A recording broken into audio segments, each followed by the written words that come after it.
नमस्कार, मैं हूं अपराजिता सिंह पीयू पटना में आपका स्वागत है। आज है 8 नवंबर दिन शनिवार। खबरों की ओर बढ़ने से पहले डालते हैं नजर आज की सुर्खियों पर। नाबार्ड असिस्टेंट मैनेजर पदों के लिए ऑनलाइन आवेदन प्रक्रिया शुरू। प्रवासी मजदूरों की सुविधा के लिए बिहार से चलाई जाएगी स्पेशल ट्रेनें। सुप्रीम कोर्ट का पारदर्शिता पर बड़ा फैसला। मतदान में 143 शिकायतें, विकास कार्यों पर वोट बहिष्कार। जसप्रीत बुमराह बने टी20 रिकॉर्डधारी गेंदबाज। चलिए अब बढ़ते हैं 21 बड़ी खबरों की ओर विस्तार से। प्रवासी मजदूरों की सुविधा के लिए बिहार से चलाई जाएगी स्पेशल ट्रेनें। बिहार में त्योहारी सीजन और चुनावी माहौल के बाद रेलवे ने प्रवासी मजदूरों की सुविधा के लिए बड़ा कदम उठाया है।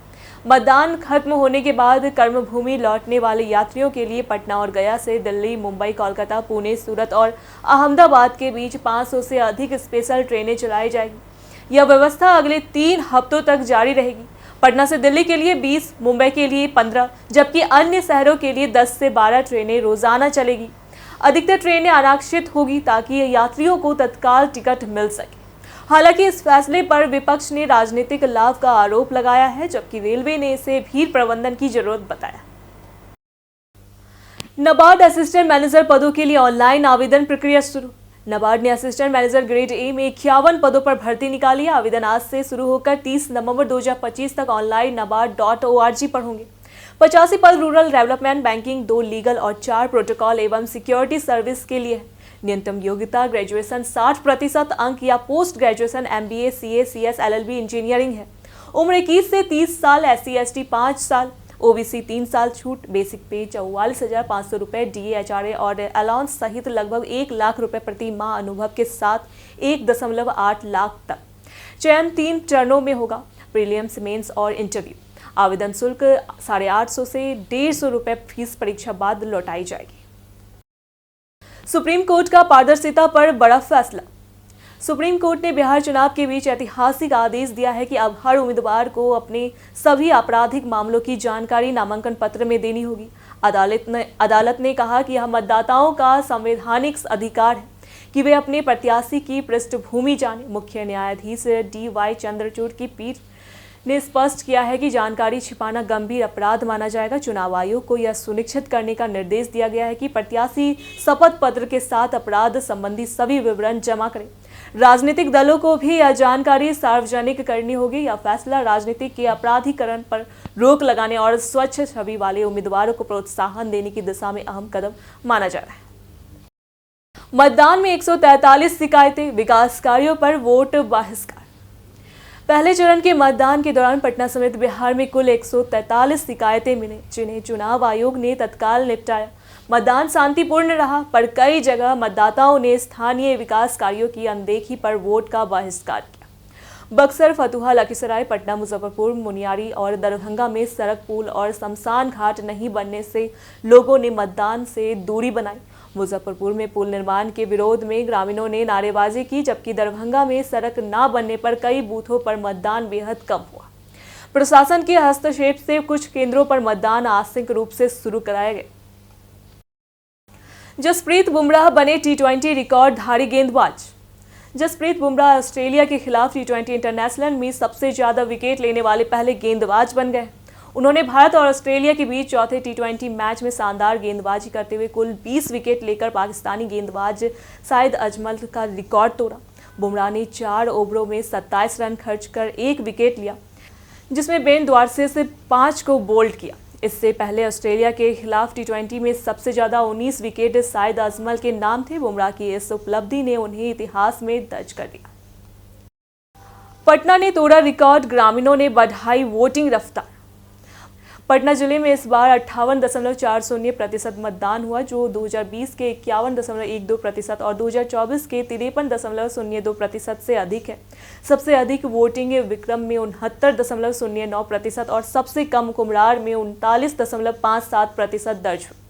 ग्रामीण इलाकों में महिलाओं और युवाओं की सक्रियता से मतदान बढ़ा, जबकि शहरी क्षेत्रों में फ्लोटिंग पॉपुलेशन के कारण रुझान सुस्त हुआ। फतुहा में मंदिर भूमि विवाद और मनेर में झगड़े जैसी घटनाएं सामने आई। वहीं मोकामा में एनडीए एजेंट नहीं बैठ सके। मतगणना 14 नवंबर को एएन कॉलेज में होगी, जहां सुरक्षा के लिए केंद्रित अर्धसैनिक बल तैनात है। बिहार में बढ़ी ठंड और पटना में प्रदूषण चरम पर। बिहार में ठंड ने दस्तक दे दी है। अगले 2 दिन से हल्का मध्यम कोहरा छाने की संभावना है, जिससे न्यूनतम तापमान 2 से 3 डिग्री सेल्सियस तक गिर सकता है। पटना का तापमान 20.8 डिग्री दर्ज हुआ है, जबकि सबसे ठंड औरंगाबाद रहा। मौसम विभाग ने कोहरे में सतर्कता बरतने की सलाह दी है। वहीं पटना में वायु प्रदूषण खतरनाक स्तर पर पहुंच गया है। शहर का AQI 207 दर्ज हुआ है, जो दिल्ली के बराबर है। वेटनरी मैदान इलाके में यह 311 तक पहुंच गया है। निर्माण कार्यों और ट्रैफिक की वजह से हालत बिगड़ते जा रहे हैं। भागलपुर, आरा, राजगीर समेत कई जिलों में भी AQI 200 से ऊपर दर्ज किया गया है। पैन आधार लिंकिंग की अंतिम तारीख ना करे चूक। अगर आपने अभी तक पैन को आधार से लिंक नहीं किया है तो 31 दिसंबर 2025 तक जरूर करें। ऐसा ना करने पर 1 जनवरी 2026 से पैन डीएक्टिवेट हो जाएगा और आप ITR फाइल या बैंक लेन देन नहीं कर पाएंगे। लिंकिंग के लिए इनकम टैक्स वेबसाइट पर जाकर 1000 रुपये का शुल्क भरना होगा। नियम के अनुसार निष्क्रिय पैन के उपयोग पर आयकर अधिनियम की धारा 272B के तहत 10,000 रुपये जुर्माना लग सकता है। हालांकि असम, जम्मू कश्मीर, मेघालय के निवासी NIR 80 वर्ष से अधिक उम्र के और विदेशी नागरिकों को लिंकिंग से छूट दी गई है। हरमनप्रीत कौर बनी थॉर पंजाबियों की शान। भारतीय महिला क्रिकेट टीम की कप्तान हरमनप्रीत कौर को लेडी कपिल देव के बाद नया नाम थॉर मिला। टीम की प्लेयर हरलीन दौर को जेमिमा से इसे रैप में बताया, जिसमें कहा गया ये कौर नहीं थॉर है, पंजाबियों की शान। हरमनप्रीत 8 साल की उम्र से क्रिकेट खेल रही है। वर्ल्ड कप फाइनल में भारत ने साउथ अफ्रीका से 52 रन से हराया। Shafali Verma player of the final रही। हरमनप्रीत ने आखिरी बॉल संभाल कर रखी। पंजाब में जीत की खुशी मनाने के लिए जल्द आएगी। बिहार से चलेगी स्पेशल ट्रेनें, यात्रियों को मिलेगा बड़ा लाभ। बिहार विधानसभा चुनाव के पहले चरण के मतदान के बाद मुजफ्फरपुर और पटना से कई स्पेशल ट्रेनें चल रही हैं। ट्रेनों से यात्रियों को बड़े शहरों जैसे ऋषिकेश, हुबली, बेंगलुरु और दिल्ली तक सुविधा मिलेगी।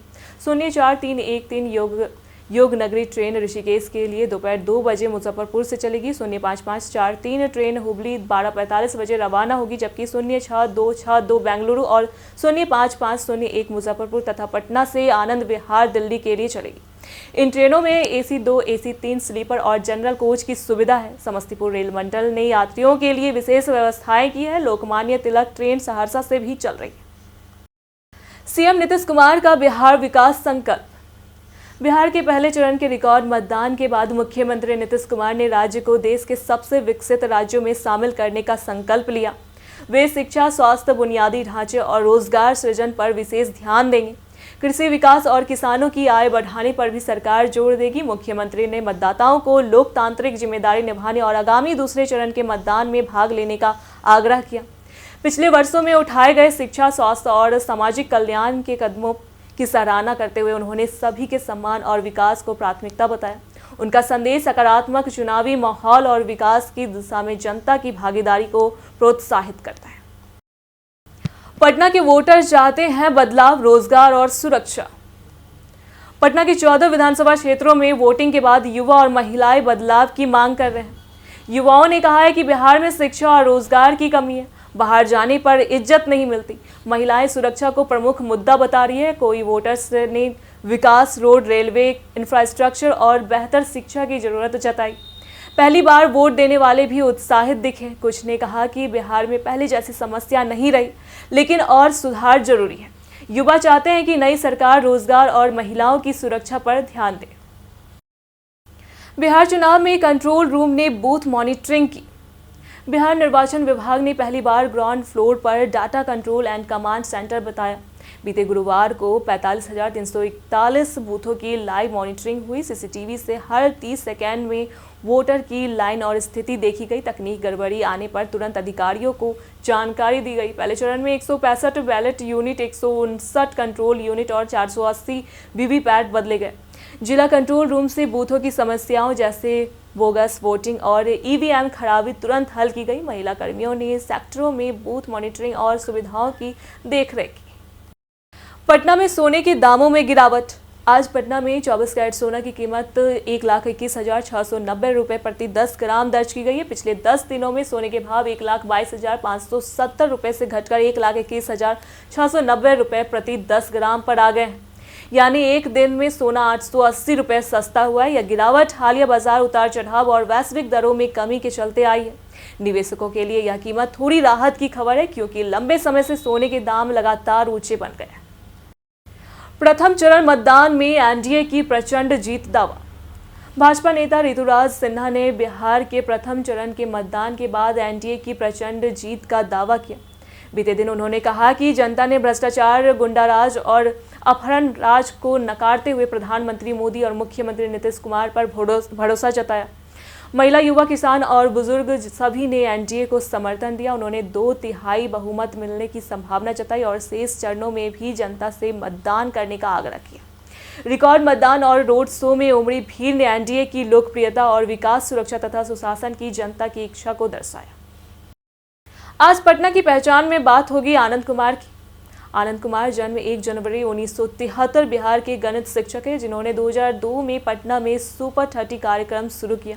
यह पहल गरीब छात्रों को आईआईटी, जेईई और की तैयारी मुफ्त में करवाती है। सुपर 30 ने हजारों छात्रों को आईआईटी में प्रवेश दिलाया और डिस्कवरी चैनल सहित कई मीडिया संस्थानों में प्रदर्शित हुए। उन्होंने 2023 में शिक्षा एवं साहित्य में योगदान के लिए पद्मश्री से सम्मानित किया गया। आनंद कुमार का जीवन सुपर 30 फिल्म में प्रदर्शित हुआ। वे 2024 में कोरिया के पर्यटन मानद राजदूत भी नियुक्त हुए। उन्होंने शिक्षा क्षेत्र में कई राष्ट्रीय और अंतर्राष्ट्रीय पुरस्कार प्राप्त किए। पटना विधानसभा ईवीएम सुरक्षा और प्रत्याशियों की निगरानी। पटना जिले की 14 विधानसभा सीटों की सभी 5,677 ईवीएम एएन कॉलेज के वर्षगृह में सुरक्षित रखी गई है। केंद्रीय सुरक्षा बल और पुलिस की निगरानी में प्रत्याशियों या उनके प्रतिनिधियों के लिए भी निगरानी की व्यवस्था की गई है। वर्षगृह में सीसीटीवी कैमरे लगे हैं और प्रवेश के लिए पहचान पत्र अनिवार्य है। प्रत्याशियों के लिए ठहरने, बैठने, भोजन और पेयजल जैसी सुविधाएं उपलब्ध कराई गई है। मतगणना 14 नवंबर को होगी। चुनाव के दौरान उम्मीदवारों और उनके प्रतिनिधियों ने बुधवार रिपोर्ट और मतदान की जानकारी लगातार जुटाई, ताकि निष्पक्षता सुनिश्चित हो और परिणाम प्रक्रिया पारदर्शी बनी रहे। बदलाव की लहर से उभरा नया बिहार। बिहार विधानसभा चुनाव 2025 के पहले चरण में रिकॉर्ड वोटिंग देखने को मिली। जनसुराज प्रमुख प्रशांत किशोर पीके ने इसे जनता की बदलाव की इच्छा और पारंपरिक राजनीति से उब का संकेत बताया। उन्होंने प्रवासी मजदूरों की बढ़ी भागीदारी को चुनाव का असली एक्स फैक्टर बताया। युवा मतदाताओं का मतदान प्रतिशत पहली बार सबसे अधिक रहा। पीके ने कहा कि मतदाताओं ने जातिगत समीकरणों से ऊपर उठकर विकास और राज्य के भविष्य के मुद्दों पर वोट किया। उनका दावा है कि यह चुनाव नतीजे इतिहास लिखेंगे और बिहार में नई राजनीतिक संस्कृति की शुरुआत करेगा। आज पटना के पर्यटन में बात होगी पावापुरी जैन तीर्थ स्थल की। पावापुरी नालंदा जिले में स्थित एक प्रमुख जैन तीर्थ स्थल है, जो पटना से लगभग 101 किलोमीटर दूर है। यह स्थल भगवान महावीर जैन धर्म की 24वीं तीर्थकर से जुड़ा हुआ है। यहाँ का सबसे प्रसिद्ध मंदिर जल मंदिर है, जो कमल झील के बीच सफ़ेद संगमरमर से बना है और माना जाता है कि यहाँ वह स्थान है जहाँ महावीर जी का निर्माण हुआ था। पावापुरी में अन्य महत्वपूर्ण मंदिरों में गाँव मंदिर और समोसारण शामिल है। पवित्र स्थल पर झील का निर्माण उनके शिष्यों द्वारा किया गया था। यहाँ पहुँचने के लिए पटना हवाई अड्डे से टैक्सी या कार सुविधा उपलब्ध है। बीते दिनों जिन्होंने हमारे वीडियो पर लाइक और कमेंट किए थे, उनके नाम हैं अबोध कुमार, अमरजीत कुमार, राकेश मिश्रा, मनोज दास, संजीव कुमार और ओमकार सिंह। इसी के साथ बढ़ते आज के सवाल की। और आज का सवाल है कि आपको लगता है कि पटना के हालात पहले से बेहतर हुए? आप अपना जवाब हमें हमारे कमेंट बॉक्स में जरूर दें। ऐसी जानकारी के लिए देखते रहे प्योर पटना।